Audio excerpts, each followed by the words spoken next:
साथियों, आपका स्वागत करता हूं द 10 मिनट शो में। साथियों, इस क्लास में आपकी पर्वत और पहाड़ियां से रिलेटेड जितने भी कन्फ्यूजन थे सभी क्लियर हो जाएंगे। तो चैनल पे अगर पहली बार जुड़े हैं तो चैनल को जरूर सब्सक्राइब करिएगा और घंटी का बेल आइकन जरूर प्रेस करिएगा। तो चलिए अपने सवाल की ओर चलते हैं। तो हमारा पहला सवाल आता है कि भारत की सबसे ऊंची पर्वत श्रृंखला कौन सी है। तो भारत की सबसे ऊंची पर्वत श्रृंखला है आपकी ऑप्शन नंबर सी हिमालय है साथियों। चलिए अगला है कि कंचनजंगा किस राज्य में स्थित है। तो कंचनजंगा पर्वत श्रृंखला आपका ऑप्शन नंबर बी सिक्किम राज्य में स्थित है। अगला सवाल आता है कि भारत की सबसे प्राचीन पर्वतमाला कौन सी है। तो भारत की सबसे प्राचीन पर्वतमाला आपकी अरावली पर्वत है। अगला सवाल आता है कि गुरु शिखर किस पर्वतमाला की सबसे ऊंची चोटी है। तो गुरु शिखर आपकी अरावली पर्वतमाला की सबसे ऊंची चोटी।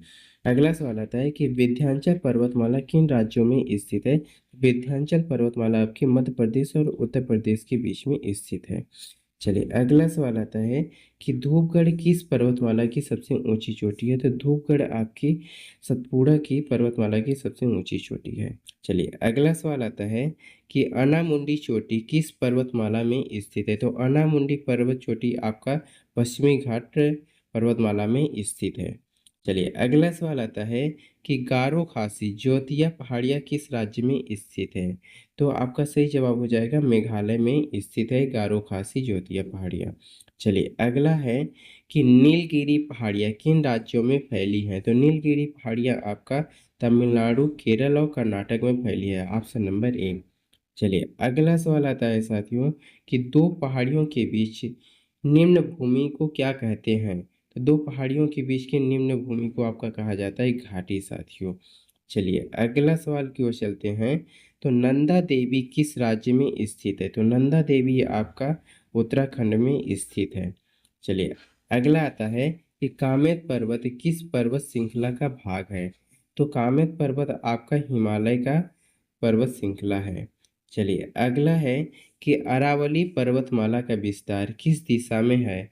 तो अरावली पर्वतमाला का विस्तार आपका उत्तर से पश्चिम यानी दक्षिण की ओर है ऑप्शन नंबर सी। चलिए अगला सवाल आता है साथियों कि विंध्य और सतपुड़ा पर्वतमाला के बीच कौन सी नदी बहती है। तो विंध्य और सतपुड़ा पर्वतमाला के बीच में आपकी नर्मदा नदी बहती है। चलिए अगला सवाल आता है कि पश्चिमी घाटी का सबसे ऊंचा शिखर कौन सा है। तो पश्चिमी घाटी का सबसे ऊंचा पर्वत शिखर आपका ऑप्शन नंबर सी अनामुंडी है। चलिए अगला सवाल आता है साथियों कि पूर्वी घाट मुख्यालय किन राज्यों में फैले हैं। तो पूर्वी घाट मुख्यालय आपका उड़ीसा आंध्र प्रदेश और तमिलनाडु में इस फैली हुई हैं। चलिए अगला सवाल आता है कि धूपगढ़ किस राज्य में स्थित है। तो धूपगढ़ आपका option number B Madhya Pradesh में स्थित है। चलिए अगला है कि गारो खासी ज्योतिया पहाड़ियाँ किस पठार का भाग है। तो आपका छोटा नागपुर का पठार है। चलिए अगला सवाल आता है कि नीलगिरी पहाड़ियाँ किसके संगम पर स्थित हैं। तो नीलगिरी पहाड़ियाँ आपका पूर्वी घाट और पश्चिमी घाट पर स्थित है। चलिए अगला सवाल आता है कि भारत में सबसे अधिक जैव विविधता किस पर्वतमाला में पाई जाती है। पश्चिमी घाट में पाई जाती है।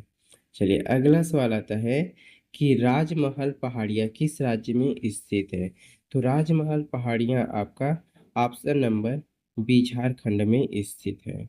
चलिए अगला आता है कि कांडम हिल्स इलायची पहाड़ियाँ किस राज्य में स्थित हैं। तो केरल में स्थित है इलायची पहाड़ियाँ। चलिए अगला है कि मैकाल पहाड़ियाँ किन राज्यों में फैली हैं। तो मैकाल पहाड़ियाँ आपका मध्य प्रदेश और छत्तीसगढ़ में फैली हुई हैं। साथियों, ये हमारे 23 पहाड़ियों से रिलेटेड मोस्ट इंपॉर्टेंट सवाल थे। आप लोगों को कैसे लगे कमेंट करके ज़रूर बताइएगा। अगर चैनल पे पहली बार जुड़े हैं तो चैनल को ज़रूर सब्सक्राइब करिएगा। चलिए मिलते हैं किसी नेक्स्ट टॉपिक में, तब तक के लिए जय हिंद, वंदे मातरम।